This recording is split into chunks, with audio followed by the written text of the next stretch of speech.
माझ्या महाराष्ट्रातील बांधवांनो, भगिनींनो आणि मातांनो, नमस्कार. जय महाराष्ट्र. हा आपला गेल्या काही दिवसांचा आता रिवाज झालेला आहे. जवळपास दर आठवड्याला किंबहुना एक काही दिवसाच्या कालावधीनंतर मी नियमितपणे आपल्यासमोर येतो आहे आणि आपल्याला धन्यवाद देण्यासोबतच आपल्याला या सगळ्या कोरोनाविरुद्धच्या लढाईत आपण नेमके कुठे आहोत याची माहिती काहीही न लपवता आपल्याला सांगतो आहे. आजच्या माझ्या या संवादाला सुरुवात करण्याआधी मी सर्व धर्मियांना, सर्व सामाजिक संस्था आहेत, राजकीय पक्षांना सुद्धा धन्यवाद देतोय, कारण त्यांचं गेल्या काही दिवसातलं सहकार्य हे अत्यंत चांगलं आणि उत्तम राहिलेलं आहे. साधारणतः होळी झाली आणि होळीनंतर कोरोनाची बोंबाबोंब सुरू झाली.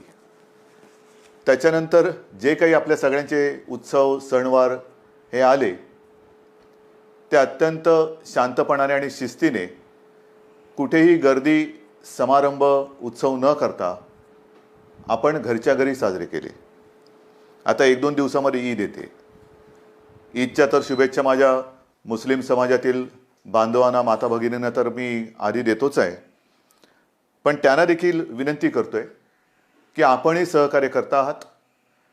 ही परिस्थिती ही अनपेक्षित आणि कोणाच्याही ध्यानीमनी नसणारी, किंबहुना गेल्या अनेक वर्षात काही पिढ्यांनी न पाहिलेली अशी परिस्थिती संपूर्ण जग अनुभवते आहे. आणि म्हणून मी आपल्याला सुद्धा सांगतोय की 1-2 दिवसात जेव्हा आपला ईद आपण साजरा करणार आहात तेव्हा रस्त्यावरती न येता, कुठेही गर्दी न करता घरातल्या घरातून आपण आपली प्रार्थना करा. आणि त्या प्रार्थनेमध्ये संपूर्ण आपल्या राज्यासाठी, देशासाठी आणि जगासाठी लवकरात लवकर हे कोरोनाचं संकट नष्ट हो अशी सुद्धा आपण एक दुआ मागा. हे सगळं सहकार्याचं वातावरण असल्यामुळे आपण नेमकं लॉकडाऊन केला आणि त्यातनं काय साधलं याची कल्पना मी आपल्याला देतोय. काही जणांना अजूनही या परिस्थितीचं गांभीर्य लक्षात येतंय, म्हणजे मी तुमच्याबद्दल नाही बोलत, काही जणांचा अर्थ तुमच्या लक्षात आला असेल.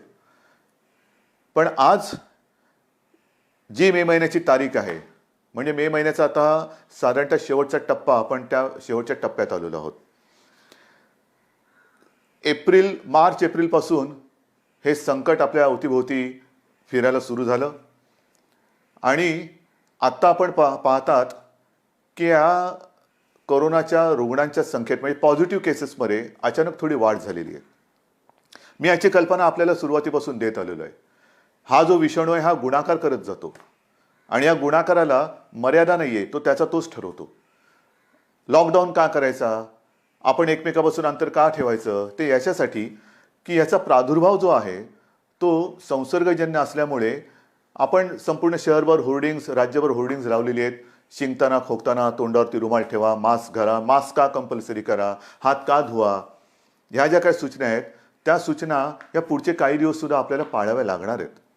कोरोनाबरोबर जगायला शिका, म्हणजे काय शिकायचं नेमकं, काय करायचं नेमकं, त्याच्यावरती मी आपल्याला सांगतोच आहे. पण एकूण हे जे काय वातावरण आहे हे तुम्हालाही आवडत नाही आहे, मला तर अजिबात आवडत नाही आहे.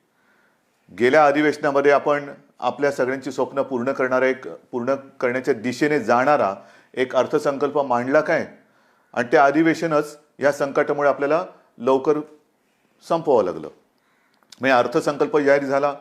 मराठवाडा आहे, विदर्भ आहे, उत्तर महाराष्ट्र आहे, पश्चिम महाराष्ट्र, कोकण, मुंबई, सगळी शहरं, यांच्यासाठी प्रत्येक क्षेत्रात आपण काय काय करणार हे एक स्वप्न आहेच आणि स्वप्न मी सत्यात आणणार, नक्की आणणार, त्याच्याबद्दल कुठेही दुमत नाही आहे. पण सुरुवात करायला घेतली आणि हे संकट आलं, सगळं ठप्प झालं. आणि त्या एप्रिलपासून साधारणतः केंद्र सरकारने, किंबहुना दिल्लीची जी काही टीम मी तुम्हाला सांगत आलेलो आहे, मध्ये मध्ये येते आणि आपल्याला कल्पना देते की आपण कुठे आहात, कुठे जाऊ शकता, तो आकडा हा जर का मी तुम्हाला सांगितला तो मुद्दामून मी तुम्हाला सांगतोय. मे महिन्याच्या शेवटच्या टप्प्यात, म्हणजे आता जो काही टप्पा सुरू झालेला आहे त्याच्यात महाराष्ट्र हा त्यांच्या अंदाजाप्रमाणे 1.25 ते 1.5 लाख रुग्ण किंबहुना पॉझिटिव्ह केसेस असतील असा त्यांचा अंदाज होता. 1.25 ते 1.5 लाख. म्हणजे मी 1.25 ते 1.5 लाख का म्हणतोय की मेचा अखेर जेव्हा येईल त्यावेळेला साधारणतः महाराष्ट्रात 1.5 लाख केसेस ह्या असू शकतील असा त्यांचा अंदाज हा त्यांनी व्यक्त केलेला होता. आणि हे काही त्यांनी उगाचच नाही सांगितलं, एक आपल्याला खबरदारी घेण्यासाठी म्हणून सांगितलं होतं की लक्षात घ्या की ज्या पद्धतीने हा गुणाकार होतो तो किमान 1.5 लाख रुग्ण हे तुमच्या महाराष्ट्रात तुमच्या राज्यात होऊ शकतात. ही त्यांनी एक मी भीती नाही म्हणत पण अंदाज व्यक्त केला होता. प्रत्यक्ष आज 23 तारखेला काय आहे स्थिती, म्हणजे मी म्हणून ते 1.25 ते 1.5 लाख का म्हटलं की 1.5 लाख जर मे अखेरीला होणार असतील तर आज 1.25 लाख व्हायला हवे. 1.25 लाख म्हटल्यानंतर आज मी मुद्दामून काही कागद घेऊनच बसलेलो आहे. आज आपल्या महाराष्ट्रामध्ये 33,786 ह्या पॉझिटिव्ह केसेस आहेत. 33,786. आता मी तुमच्याशी बोलत असताना खाली करायची स्क्रोल येत असेल की महाराष्ट्रामध्ये 47,190 रुग्ण आहेत. महा ही तफावत कशी, खाली तर स्क्रोल येतोय 47,000, मुख्यमंत्री म्हणतात 33,000. याचं कारण असं की या 47,000 मध्ये अजूनही पहिल्या दिवशी जो पहिला रुग्ण सापडला तो धरला जातोय. पहिला रुग्ण म्हणजे जेव्हा आपल्याला कळलं की आपल्या राज्यात ह्या व्हायरसने शिरकाव केलेला आहे, तो रुग्ण बरा होऊन घरी गेला तरी देखील तो ह्याच्यात पकडला जातोय. मग 47,190 म्हटल्यानंतर आत्तापर्यंत 13,404 हे रुग्ण बरे होऊन घरी गेलेले आहेत. 13,000च्या आसपास बरे होऊन रुग्ण घरी गेलेत. म्हणजे 47 मी वरचे आकडेमोड नंतर म्हणजे तुम्ही बघा, पण 47 वजा 13,000 जवळपास 33,000 रुग्ण हे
एक 90 वर्षाच्या आजी आपल्या मुंबईमध्ये बऱ्या होऊन स्वतःच्या पायाने चालत पायी चालत म्हणजे गाडीत उतरल्यानंतर म्हणजे तशा घरी गेलेल्या आहेत.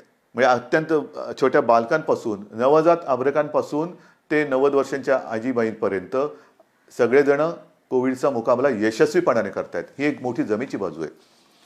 एक गोष्ट अजून मला सांगावीशी वाटते की ह्याच्या पुढची लढाई ही अधिक बिकट होणार, कारण हा गुणाकार आता जीवघेणा होणार आहे. आपल्याकडे काही केसेस वाढणार, जशा आत्तापर्यंत वाढलेल्या आहेत तशा येत्या काही काळामध्ये या केसेस आणखीन वाढण्याची शक्यता नव्हे तर थोड्या वाढतील, पण घाबरण्याचं कारण नाही आहे. आपण मोठ्या प्रमाणावरती आरोग्य सुविधा निर्माण करतो आहोत. म्हणजे राज्यात म्हणाल तर काही लाखांमध्ये आपण रुग्णशय्या त्याची व्यवस्था करतो आहोत. महाराष्ट्रामध्ये, मुंबईमध्ये, देशात काही राज्यांनी केलं असेलही, जगात काही देशांनी केलं असेलही, आपण इतर देशांकडे, इतर राज्यांकडे काय करतात बघण्यापेक्षा आपण काय करतो आहोत त्याच्यावरती लक्ष देणं जास्त गरजेचं आहे. गेल्या वेळेला मी जे सांगितलं की आपण फील्ड फील्ड हॉस्पिटल्स जसं बांद्रा कुर्ला कॉम्प्लेक्स आहे, गोरेगाव आहे, वरळी डोम आहे. डोमची तर यंत्रणा आपण जर का बघाल, म्हणजे बघायला जाऊ नका, पण ते माझा असं विचार आहे की या सगळ्याचं एक कुठेतरी रेकॉर्डिंग करून ठेवायला पाहिजे की कसं मुंबई आणि महाराष्ट्राने कसं या संकटाशी सामना केला, काय काय केलं. काही ठिकाणी तर आपण ICU बेड्स या फील्ड हॉस्पिटलमध्ये करतो आहोत.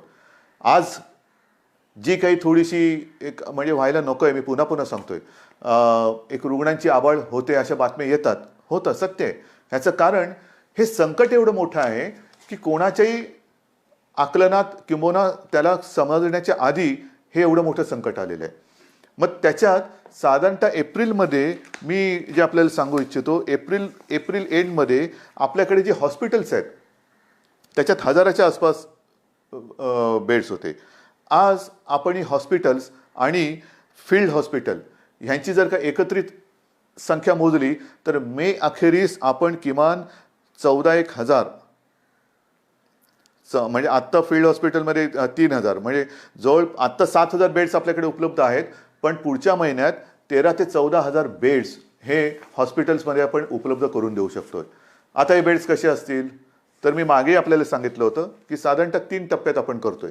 जसं क्वारंटाईन आयसोलेशन हा एक भाग आहे, तसंच जे एसिम्प्टोमॅटिक आहेत, काही जणांना ऑक्सिजनची गरज लागते, व्हेंटिलेटर नाही, ऑक्सिजन. हा सगळा जो काय आपण काळ 2 महिन्याचा अनुभवलेला आहे त्याच्यात एक गोष्ट लक्षात आलेली आहे की जास्तीत जास्त रुग्णांना हे व्हेंटिलेटरपेक्षा ऑक्सिजनची गरज लागते. आणि हे जे काय आपण बेड्स किंवा रुग्णशय्या या उपलब्ध करत आहोत, त्यांची व्यवस्था करत आहोत राज्यभर, मुंबईमध्ये पण, त्याच्यात जास्तीत जास्त बेड्सना ऑक्सिजनची सुविधा आपण देत आहोत, जास्तीत जास्त. अगदी फील्ड हॉस्पिटलमध्ये सुद्धा काही ठिकाणी तर आपण फील्ड हॉस्पिटलमध्ये ICU बेड्सची व्यवस्था करतो आहोत. हे केवळ आपण महाराष्ट्रामध्येच करू शकतो असा मला आत्मविश्वास आहे. अनेक जण पुढे येत आहेत, डॉक्टर्स पुढे येत आहेत, नर्सेस पुढे येत आहेत.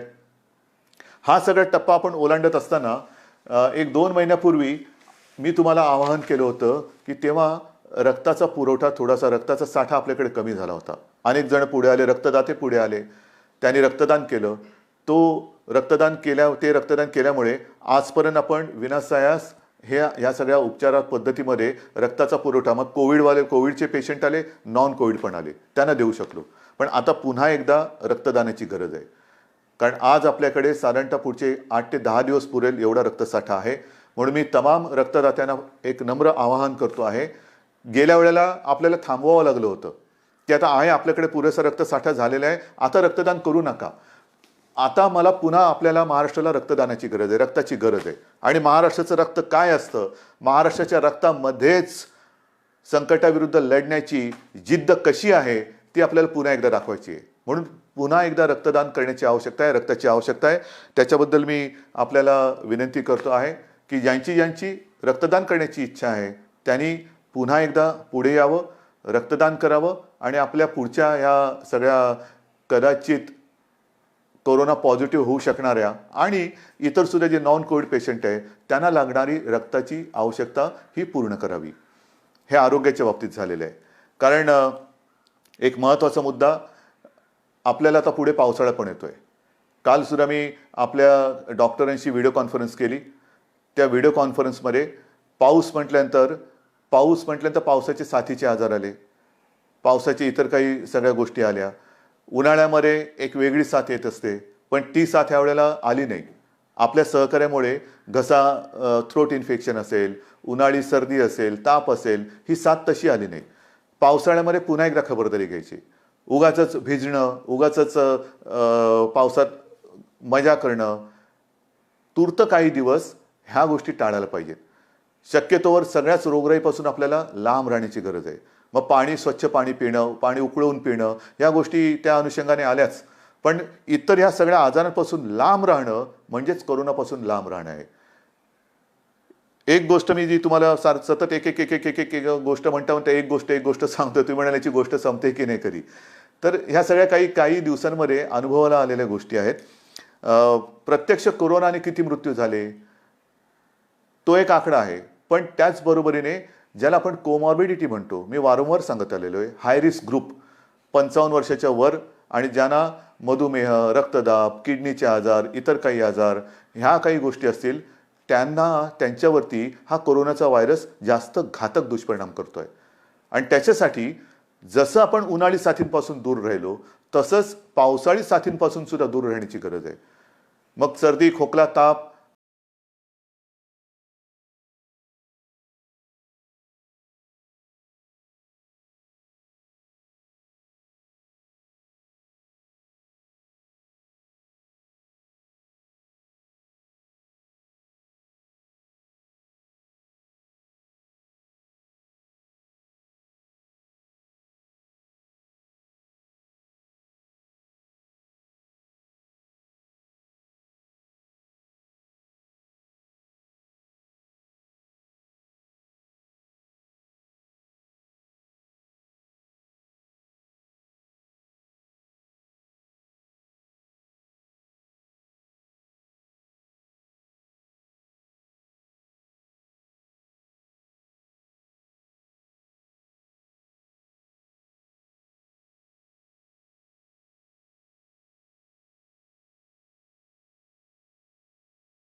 ती औषधं दिली तर तिथल्या तिथे त्याचा जो पुढचा दुष्परिणाम करण्याची जी काही ताकद आहे ती रोखू शकतो. त्याच्यावरती एक गाईडलाईन तयार होते. त्याच्यानंतर दुसऱ्या टप्प्यात काय औषधं द्यायची, तिसऱ्या टप्प्यात काय औषध द्यायची, कोणतं औषध पहिलं द्यायचं, त्यांचं कॉम्बिनेशन कोणतं करायचं, ह्याच्यावरती सगळा अभ्यास आपला हा होतोय आणि त्याला चांगलं यश मिळतंय, नक्की मिळतंय. आणि ह्या अनुभवातनं एक लक्षात आलं की डॉक्टर्स तर जागेवर आहेत, औषधं वेळेवरती मिळाली पाहिजेत. ती औषधं आपण वेळेवर मिळवतोय, पण औषधं वेळेवर मिळण्याबरोबरीने पेशंट सुद्धा वेळेवरती मिळाला पाहिजे. पेशंट सुद्धा वेळेवरती मिळाला पाहिजे. म्हणजेच ज्यांना ही लक्षणं आढळत आहेत त्यांनी वेळेत डॉक्टरकडे आलं पाहिजे. आपणही सरकारकडनं आणि महापालिकेकडनं घरोघरी जाऊन हे विकार म्हणा किंबहुना ही लक्षणं म्हणा कोणाला आढळत आहेत का त्याचा एक मोठ्या प्रमाणावरती म्हणजे काही लाखांमध्ये आजपर्यंत आपण लोकांच्या घरोघरी गेलेलो आहोत. त्यातनं काही लोक आपण जे कदाचित संभाव्य रुग्ण होऊ शकतात कोरोनाचे त्यांना वेळेत बाजूला काढलेलं आहे. त्यांना त्यांच्या आवश्यकतेनुसार ऑक्सिजन आपण देतो आहोत. इतर काही त्यांना विकार असतील त्याच्यावरती इलाज आपण करतो आहोत. आपला प्रयत्न हाच आहे की व्हायरस कोणाकडे पोहोचायच्या आत आपण त्याच्याकडे पोहोचून त्याला सुरक्षित ठेवायचं. हे चाललेलं आहे, राज्याकडनं चाललेलं आहे, महापालिकांकडनं चाललेलं आहे. मला खरंच एका गोष्टीचा एक अभिमान आहे की जसं मी आपल्याशी ह्या सगळ्या गोष्टी बोलतोय तसं खास करून ग्रामीण भाग, मग माझा विदर्भ आहे, माझा मराठवाडा आहे, माझा उत्तर महाराष्ट्र आहे, पश्चिम महाराष्ट्र आहे, कोकण आहे, शहरं तर आहेच आहे, या सगळ्यांनी खूप जिद्दीने या लढाईत उतरलेले आहेत. खूप जिद्दीने. विशेषतः विदर्भ आहे, मराठवाडा आहे. ह्याचा प्रादुर्भाव मराठवाड्यात एक संभाजीनगर ते सुद्धा आता आटोक्यात येते. उत्तर महाराष्ट्रामध्ये मालेगाव ते सुद्धा आता आटोक्यात येते. सुरुवातीला लक्षात येत नाही हे काय होतं, याला सारा ताप तर येतोय, पण समोर काही घटना घडल्या, समोर मृत्यू दुर्दैवाने घडल्यानंतर लक्षात येतं अरे हे गंभीर आहे, ह्या सारं सुद्धा ताप नाही आहे, सारं सुद्धा खोकला नाही आहे. मग डॉक्टरकडे गेलं पाहिजे. डॉक्टर काय म्हणतात ते ऐकलं पाहिजे. आपल्याला वेगळं विलगीकरण कक्षात राहायला पाहिजे, अलगीकरण कक्षात राहायला पाहिजे.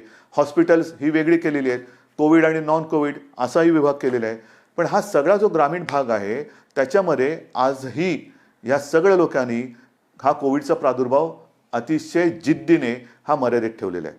म्हणजे मी काल सहज एका परदेशात असलेल्या आपल्या हिंदुस्थानी डॉक्टर, मराठी डॉक्टरशी बोललो. तो आपला मूळचा ग्रामीण भागातला, मला वाटतं जळगाव वगैरेच्या तिथल्या भागातले आहेत. त्यांच्याशी मी बोलत असताना त्यांना विचारलं, डॉक्टर साहेब तुमच्या देशात काय चाललेलं आहे? त्यांनी त्यांच्या देशातली परिस्थिती सांगितली आणि मला असं सांगितलं की उद्धवजी, आपला महाराष्ट्र ज्या पद्धतीने लढतोय ही फार एक अभिमानाची गोष्ट आहे. आणि त्यांनी ग्रामीण भागात चौकशी केली, उत्तर महाराष्ट्रामध्ये केस सापडल्यानंतर लगेच आपण काय उपाययोजना करतो, कसं सगळं ते प्रतिबंधित क्षेत्र किंवा काय कसं करतो. ते म्हणाले असे प्रयत्न हे फार महत्त्वाचे आहेत आणि हे प्रयत्न आपण करतो आहोत, म्हणून हा 1.25 ते 1.5 लाखाचा आकडा जो अपेक्षित किंवा अंदाजित होता तो आपण ह्या 33,000 किंवा काय जो मगाशी आकडा सांगितला तोपर्यंत आपण नियंत्रित ठेवू शकलो. हे सगळेजण तुम्ही हे खरे योद्धे आहात. मग काही जण असं म्हणतात की तुम्ही पॅकेज का नाही दिलं, पॅकेज द्यायला पाहिजे, हे द्यायला पाहिजे, ते द्यायला पाहिजे. अहो सगळं काही देतो. पहिलं जे संकट आपल्या डोक्यावरती घोंगावतं आहे ते आरोग्याचं संकट आहे. आरोग्यविषयक जोपर्यंत आपण सुविधा करत नाहीत किंवा आपण उपाययोजना करत नाही तोपर्यंत पॅकेज, आजपर्यंत खूप पॅकेजेस वाटले गेले हो. किती पॅकेजेस आली वाटतात, लाखो कोटींची पॅकेजेस आणि पॅकेजेस. वरती सगळं छान पॅकेज असतं, आपल्याला वाटतं काय पॅकेज आलेलं आहे, उघडल्यानंतर रिकामा खोका, आतमध्ये काहीच नाहीये. हे अशा पोकळ घोषणा करणारं सरकार आहे, आपलं महाविकास आघाडीचं सरकार नाहीये. आज आपण ज्या काही गोष्टी करतो आहोत, गोरगरिबांना ज्यांच्याकडे रेशन कार्ड नाही त्यांना धान्य देण्याची योजना अनेकदा सांगितल्यानंतर केंद्राने मान्य केली. केंद्राला मी धन्यवाद देतो. ज्यांच्याकडे रेशन कार्ड नाही त्यांचं काय होणार, त्यांना धान्य देण्याची योजना आलेली आहे. त्यांना इतके दिवस आपण शिजवलेलं अन्न देत होतो, तो अजूनही काही ठिकाणी चालू आहे. शिवभोजन योजना रोजच्या आपल्या लाखाच्या वरती रोज ज्या 10 रुपयामध्ये आपली शिवभोजन योजना होती थाळी, ती 5 रुपयात देतोय. काय कोणतं पॅकेज आहे? ही पॅकेजच्या पलीकडची गोष्ट आहे. पहिल्यांदी अन्न मिळणं ही फार महत्त्वाची गोष्ट आहे. धान्य मिळणं ही फार महत्त्वाची गोष्ट आहे. उपचार मिळणं ही फार महत्त्वाची गोष्ट आहे. या सगळ्या ज्या काही आपण योजना करतोय त्या सर्वांसाठी करतोय, सर्व वर्गांसाठी करतोय. ह्या गरिबांसाठी करतोय, मध्यमवर्गीयांसाठी करतोय, श्रीमंतांसाठी करतोय. कारण ही आपली परिस्थिती जरी गोरगरीब अशी असली तरी व्हायरस कोणालाच ओळखत नाही. मग जसं रेशन कार्ड नसलेल्यांकडे आपण धान्य देतो आहोत, तर रेशन कार्ड ज्यांच्याकडे नाही त्यांनी उपचार कसे करायचे? कारण त्यांच्यात हे नव्हतं. मग आपली महात्मा ज्योतिराव फुले जी विमा योजना आहे त्याच्यात आपण आता 100% लोकांना आपण ज्या नोंदणीकृत आपली हॉस्पिटल्स आहेत त्या हॉस्पिटल्समधनं 100% मोफत उपचार हे या सगळ्यांना करून देणार आहोत. काय पॅकेज आहे? कोणतं पॅकेज आहे? घोषित करायचं, जाहिरात करायची का प्रत्यक्ष काम करायचं? आपण देतो आहोत. आजपर्यंत मी तुम्हाला सांगितलं की साधारणतः 5.5 ते 6 लाख परप्रांतीय मजुरांची आपण 3 वेळाच्या अन्नाची सोय करत होतो. 5.5 ते 6 लाख. किती खर्च झाला? आहे पॅकेज? केलं. या सगळ्या राज्यातल्या मजुरांना, इतर राज्यातल्या मजुरांना आपण जा नाही सांगितलं, पण त्यांनाच घरी जायचं होतं. मग घरी जायचं तर कसं करायचं? केंद्राने जाहीर केलं. आपण त्यांच्याकडे ट्रेन्स मागत होतो, लॉकडाऊनच्या आधी ट्रेन्स मागत होतो की इतर राज्यातले जे काही मजूर आहेत ते इकडे थांबायला तयार नाहीत, त्यांना घरी जाण्याची परवानगी द्या, आम्हाला ट्रेन्स द्या, आम्ही खर्च करतो, त्यांना जाऊ द्या. दुर्दैवाने किंवा काही कारणं असतील त्यावेळेला ती परमिशन मिळाली नाही. आता हे संकट वाढल्यानंतर त्यांना परवानगी दिली गेली. कारण ते सुद्धा फार ते भीषण चित्र होतं. ही साधी लोक रस्त्यावरनं आपल्या कुटुंब कबिल्यासह चालत चाललेत. ऊन आहे आणि सोयी सगळीकडे कुठे, निर्जन रस्त्यावरती सोयी सुविधा कुठून असणार? मग रस्त्यावरनं कोण चाललेले आहेत, रुळाच्या पटरीवरनं कोण चाललेले आहेत. पण आता केंद्राने जी सोय केल्यानंतर केंद्र सरकार 85% पैसे आपल्याला त्यांनी जाहीर केले ते मिळतील. जसे आजपर्यंत मिळाले तसे तेही मिळतील. पण राज्याने आतापर्यंत 481 ट्रेन्स 5 मे ते 23 मे या काळामध्ये सोडलेल्या आहेत. रोज सोडतोय. मी तुमच्याशी बोलतोय त्याही वेळेला कुठली तरी एखादी ट्रेन निघाली असेल. आणि ह्या प्रवासी मजुरांची ही संख्या आहे ही 6 ते 7 लाखाच्या आसपास आजपर्यंत त्यांची आपण सोय केलेली आहे. 6 ते 7 लाखापर्यंत. आणि याच्यासाठी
त्यांच्या अंगावरनं मालगाडी गेली.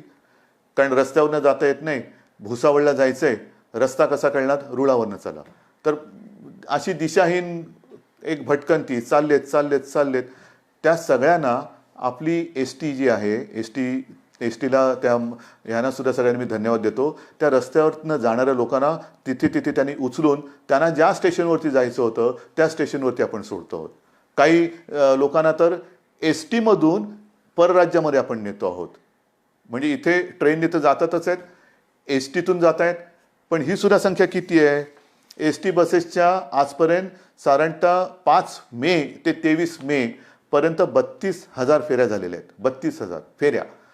त्याच्यात जसं ट्रेननी काही लाख 7-8 लाख लोक ही आपण पाठवलेली आहेत, तसं एस टीच्या माध्यमातून आपण 3,80,000 मजुरांना स्टेशनपर्यंत नाही तर त्यांच्या राज्यापर्यंत आपण पोहोचवलेले आहे. 3,80,000.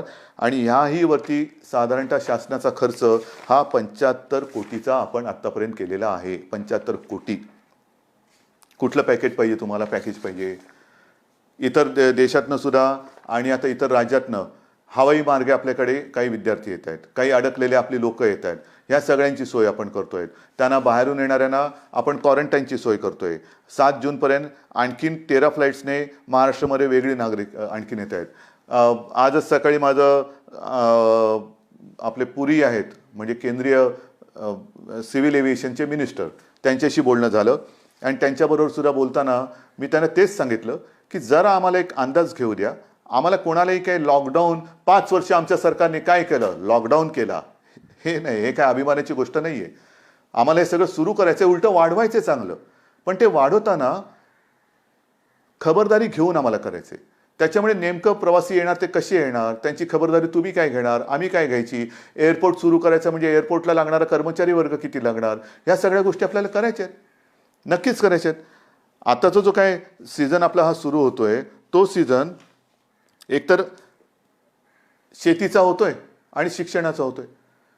शिक्षणाचा सुद्धा समजा आपण अगदी जूनमध्ये शाळा सुरू करतो की नाही करू शकतो आहोत, कॉलेजेस सुरू करतो की नाही करू शकतो आहोत, ह्याच्यासाठी सुद्धा एक अभ्यास गट करून त्यांच्याबरोबर सुद्धा आपला सगळा विचारविनिमय करून त्याही बाबतीत आपण निर्णय घेतो आहोत, नक्की घेणार.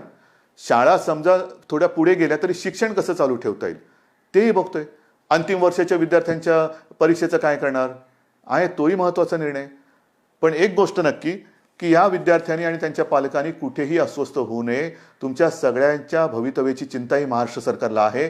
आणि अंतिम वर्षाच्या विद्यार्थ्यांच्या परीक्षेचा निर्णय सुद्धा लवकरात लवकर हा अत्यंत व्यवस्थितपणाने आपण घेतो आहोत. तुम्ही काळजी करू नका. सगळ्या गोष्टी आहेत, एका बरोबर एक गोष्टी आपल्या सगळ्याकडे येत आहेत. त्याच्यात कुठेही कुचराई होणारच नाही, अजिबात होणार नाही आहे.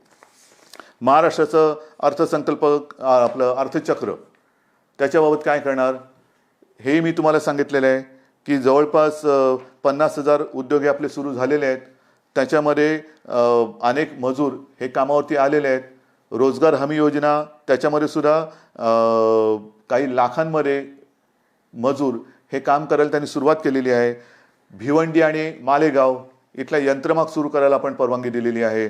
त्याच्यानंतर एस टी बसेसची जी सेवा आहे ती जिथे जिथे ग्रीन झोनमध्ये, जे जिल्हे हे ग्रीन झोनमध्ये आहेत त्यांना तूर्त जिल्ह्यातल्या जिल्ह्यात आपण एस टीची सेवा सुरू करायला परवानगी दिलेली आहे, जिल्ह्यातल्या जिल्ह्यात.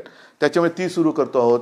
माल वाहतूक तर सुरू आहेच, पण जसं परराज्यातील कामगार किंवा परराज्यातील लोक आपण पाठवले, मी गेल्याही वेळेला उल्लेख केला होता, माझ्या राज्यातली लोक, आपल्या राज्यातली लोक, विदर्भातली आहेत, मराठवाड्यातली आहेत, उत्तर महाराष्ट्र सगळीकडचेच, कोकणातली आहेत. तुम्ही त्यांना पाठवून देता, आम्हाला का नाही पाठवणार? तुम्ही तर आपले आहात. तुम्हाला मी प्रेमाने आणि हक्कानेच सांगणार, कारण माझा हक्क आहे तुमच्यावरती, तुमचा हक्क आहे माझ्यावरती. तुम्ही सगळेजण तुमच्या आशीर्वादानेच हे तुमच्यासाठी आम्ही करू शकतो आहोत. आणि म्हणून मला आपल्याला सांगायचं आहे की आपली सुद्धा जी घरी येण्या जाण्याची जी काय एक मागणी आहे ती सुद्धा आपण लवकरात लवकर त्याच्याही बाबतीत एक सुरुवात करतो आहोत, नक्की करतो आहोत. पण आत्ताचा हा जो काही काळ आहे, मी काल परवाकडेच एक सोनियाजी आणि इतर सगळ्या पक्षातल्या नेत्यांची एक व्हिडिओ कॉन्फरन्स झाली आणि त्या कॉन्फरन्समध्ये मी बोललो होतो की पुढच्या 15 दिवसात आपल्याला आपल्या देशाचं खरं चित्र हे समोर येईल. आपण नेमके कुठे आहोत ह्याचं कारण मोठ्या एका प्रमाणावरती स्थलांतर झालेलं आहे, होतं आहे.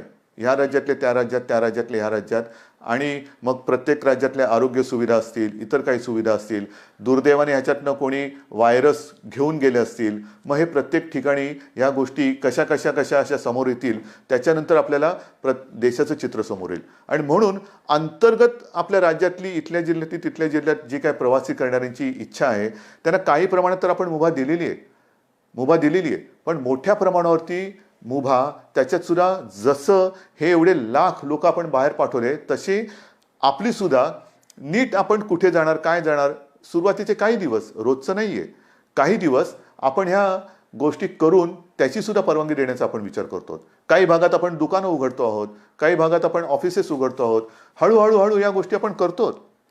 म्हणून अर्थचक्र हे मागेही तुम्हाला सांगितलं की 50,000च्या आसपास उद्योग सुरू झालेत, 70,000च्या आसपास आपण उद्योग सुरू करायला परवानगी दिलेली आहे, पण प्रत्यक्ष 50,000 सुरू झालेत आणि 6 लाख कामगार हे राज्यभरात हे कामावरती रुजू झालेले आहेत.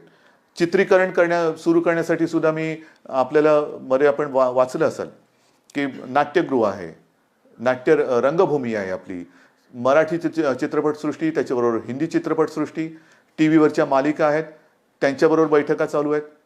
त्यांच्यामध्ये सुद्धा काही ठिकाणी त्यांनी आम्हाला सांगितले की ग्रीन झोनमध्ये आम्हाला पावसाळ्यापूर्वी शूटिंग करायला मिळेल का, आम्ही सगळे नियम, सगळ्या गोष्टी आहेत त्याचं कटाक्षाने पालन करून, कारण आम्हालाही आमची काळजी आहे, साहजिकच आहे, हे फार महत्त्वाचं आहे. काळजी फक्त कोणी ह्यानी त्याची घ्यायची, ह्याच्यापेक्षा स्वतःची काळजी स्वतः घेणं हे फार महत्त्वाचं आहे. आणि हे काळजी घेऊन सगळ्या गोष्टी आपण सुरू करायला देतो. चित्रीकरणाला परवानगी देण्याचा आपला विचार चालू आहे. त्याच्यानंतर पोस्ट प्रोडक्शन म्हणजे डबिंग, एडिटिंग, या सगळ्या गोष्टी ह्या मर्यादित स्वरूपात कसं करता येईल, लोकांना बाहेर फिरायला जायला परवानगी कधी देता येईल, आपण काही आउटडोर खेळ सुरू करायला काही परवानगी कशी देऊ शकतो, ह्या सगळ्याचा विचार आपण करतो. म्हणजे कुठे निगेटिव्ह यांनी जात नाही आहे. परवाच खरीप हंगामाच्या तयारीची बैठक आपल्या मंत्रिमंडळाने घेतली आणि त्याच्यामध्ये मग पीक कर्जाचा विचार आला, विम्याची योजना आली. एक नवीन आपण प्रयोग ह्या निमित्ताने करतो आहोत की शेतकऱ्याला बांधावरतीच बी बियाणं, खतं हे कशी उपलब्ध करून देता येतील. कारण आपण पहिल्या दिवसापासून शेतीच्या कामाला कुठेही अटकाव केलेला नाहीये, ना शेतीला केला, ना शेतीविषयक म्हणजे अन्नधान्य असेल, भाजीपाला असेल, त्याला कुठे अटकाव केला, किंवा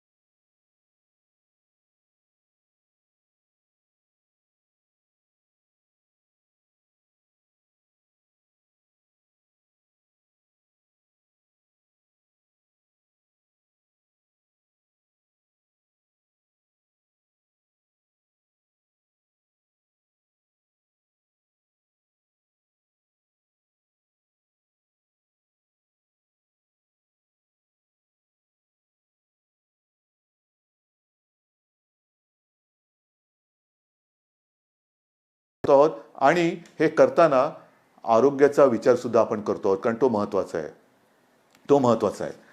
आपण मागे मी तुम्हाला सांगितलं होतं सर सलामत तो पगडी 50. तर पहिलं आपण शाबूत राहायला पाहिजे, त्याच्यानंतर पुढच्या गोष्टी करू शकतो. काही ठिकाणी आरोग्य सुविधा आपल्याला वाढवायला लागतात. इतरत्र महाराष्ट्रामध्ये आपण तशा परवानग्या दिलेल्या आहेत. विदर्भात आहे, मराठवाड्यात आहे, उत्तर महाराष्ट्रात म्हणजे टेस्टिंग लॅब, टेस्ट करण्यात चाचणी केंद्र ही वाढवतो आहोत आणि त्यांना तशा सुविधा आपण वाढवून देतो आहोत. कोकणामध्ये सुद्धा रत्नागिरीत ह्या टेस्ट लॅबसाठी आपण परवानगी दिलेली आहे. त्याच्यासाठी तिकडे मी मागे कोकणात गेलो होतो, सिंधुदुर्गामध्ये मी बोललो होतो की व्हायरॉलॉजी लॅब ही लवकरात लवकर आपण स्थापन करू. तर त्या लॅबला सुद्धा आणि ह्या टेस्टिंगसाठी सुद्धा आपण परवानगी दिलेली आहे. म्हणजे कोकणात सुद्धा आपण ही गोष्ट करतो आहोत. एकूणच काय तर सगळीकडे ह्या गोष्टी सर्व बाजूने करतोय. धान खरेदी सुद्धा त्याच्याही बाबत संपूर्ण खरेदी करणार काही कोणाला आम्ही वारंवार नाही सोडत. धानाचा असेल, मक्याचा असेल, ह्याचा असेल, त्याचा असेल, सगळ्या शेतकऱ्यांना आपण आधार देतो आणि आधार देणार आहोत. हे आतापर्यंत सगळं तुम्हाला मी सांगितलेलं आहे. कुठेही कोणालाही आपण वाऱ्यावर सोडत नाही. अजूनही माझं मत प्रामाणिकपणे असंच आहे की हा एक संकटाचा काळ आहे. कोणीही राजकारण करू नये, अजिबात करू नये. राजकारण जर का सुरू केलं, मग तुम्ही केलं म्हणून आम्ही केलं, तुम्ही केलं तरी आम्ही नाही करणार. आम्ही नाही करणार, कारण आमच्यावरती महाराष्ट्राची जबाबदारी आहे. आमच्यावरती महाराष्ट्राची जबाबदारी आणि आमच्यावरती महाराष्ट्राचा विश्वास आहे.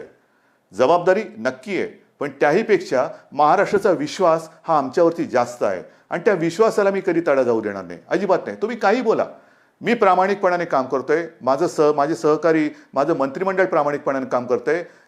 महाराष्ट्र सरकार प्रामाणिकपणाने काम करते. कृपा करून कोणीही ह्याच्यात राजकारण करू नये. कारण मी जे प्रामाणिकपणाने सांगतोय की केंद्र सरकार मदत करतं आहे. काही गोष्टी ज्या आम्हाला उणिवा भासतात, जरूर भासतात.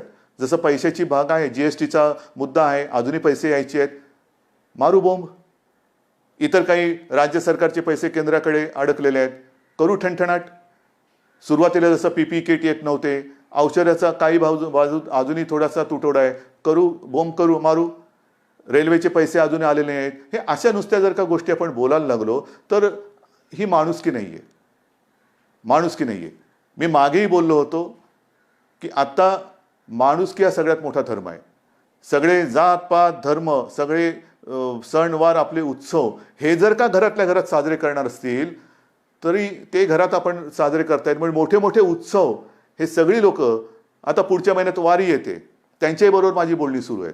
हे सगळे लोक मदत करत असताना फक्त राजकारण म्हणून राजकारण करायचं हे महाराष्ट्राच्या संस्कृतीला शोभेचं नाहीये, अजिबात नाहीये. ठीक आहे, मी महाराष्ट्र जपतो, महाराष्ट्राची संस्कृती जपतो, महाराष्ट्राचे संस्कार जपतो. म्हणून माझ्या संस्कारात, माझ्या संस्कृतीत या अडचणीच्या वेळेला राजकारण करणं हे बसत नाही. मी राजकारण करणार नाही, अजिबात करणार नाही. लॉकडाऊन 31 तारखेपर्यंत लॉकडाऊन आहे. 31 तारखेनंतर लॉकडाऊन राहणार की उठणार, मला आपल्याला नेमकं सांगायचं आहे. लॉकडाऊन राहणार का उठणार हा नुसता हो किंवा नाही असा विषय नाही आहे. सुरुवातीला जसं मी आपल्याला सगळ्यांना सांगून हळूहळू हळूहळू हळू करत एक एक गोष्टी मी बंद करत गेलो. हळूहळू आपण एक एक गोष्टी बंद करत गेलो. अचानक लॉकडाऊन करणं आणि अचानक लॉकडाऊन उठवणं म्हणजे एकदा पायावर कुऱ्हाड मारली, एका पायावर मारली, दुसऱ्याही पायावर मारा, तसं नाही करायचं. आपण आता लॉकडाऊनच्या एका या दुसऱ्या तिसऱ्या फेजमध्ये जातो आहोत. कोरोनाचा व्हायरस हा जोरात गुणाकार करायला लागलेला आहे. आणखीन काही केसेस येत्या काही दिवसात वाढणार आहेत. त्या केसेससाठी आपण ह्या मोठ्या फील्ड हॉस्पिटलची आणि इतरत्र सगळीकडे, ठाण्यापासून सगळीकडे सुविधा निर्माण करतो आहोत. डॉक्टर्सना सांगतो आहोत, काही नर्सेस त्यांना सुद्धा मी सांगतो की आपण अजिबात काळजी करू नका. डॉक्टर्स, आरोग्य सेवक, जीवनावश्यक सेवेसाठी जो कर्मचारी वर्ग आहे, आपण अजिबात काळजी करू नका. तुमच्या सगळ्यांची जबाबदारी घ्यायला महाराष्ट्र सरकार समर्थ आहे. कृपा करून कोणीही आपली कामं सोडून जाऊ नका. तुम्ही तर जाऊ नकाच, आणखीन आपल्याला मदतीला जे कोविड योद्धा आहेत ते सुद्धा येत आहेत, ते सुद्धा येत आहेत. आणि म्हणून मला असं वाटतं लॉकडाऊन अचानक लावणं हे जसं योग्य नाही, तसंच लॉकडाऊन अचानक उठवणं, त्याच्यापेक्षा आता लॉकडाऊन हा शब्द वापरू नका, अजिबात नाही. लॉकडाऊन शब्द बाजूला ठेवा. आपण हळूहळू आपली आपल्या आयुष्याची गाडी ही पूर्वपदावरती आणतो आहोत. हळूहळू म्हणजे हळूहळू जसं बंद करत गेलो तसं काही गोष्टी ह्या आपण ओपन करत जातो. आणि हे ओपन करताना, रिओपन करताना पावलं मात्र अत्यंत खबरदारीने टाकायचे. कोरोनासोबत जगायला शिका. म्हणजे काय शिकायचं तर पुढचे काही दिवस, काही महिने करायचे आपल्याला मास्क घालूनच समाजात फिरावं लागेल. आपले हात हे सतत धुत राहावेच लागतील, हात धुत राहावे लागतील. त्याच्यात साहजिकच आहे, बाहेर गेल्यानंतर सॅनिटायझरची बाटली ही आपल्या जवळ बाळगणं आलं. मोबाईल फोन करायची इकडे तिकडे झालं तरी चालेल, पण सॅनिटायझर हा लागणार. हात स्वच्छ धुत राहणे, सतत तोंडाला हात न लावणे, त्याच्यानंतर एकमेकापासून थोडं अंतर राहणे, खोकताना शिंकताना काळजी घेणे, रस्त्यावरती थुंकू नये. या सगळ्या गोष्टी म्हणजे कोरोनानंतरचं जग कसं असेल तर कोरोनानंतरचं जग हे असं असेल. कोरोना हा कदाचित काही चांगल्या गोष्टी पण आपल्याला शिकवेल. म्हणजे स्वतःची काळजी कशी घेणं, जे आजपर्यंत आपण बाळगतच नव्हतो. काम एवढं काम करायचो की त्याच्यामध्ये त्या ताणतणावामध्ये कधी मधुमेह होतोय, कधी रक्तदाब वाढतोय, कधी काय होतंय. या कोरोनानी, मी म्हणेन थोडंसं कोरोनाकडे आपण पॉझिटिव्हली बघूया. काय शिकवलं कोरोनानी? जगायचं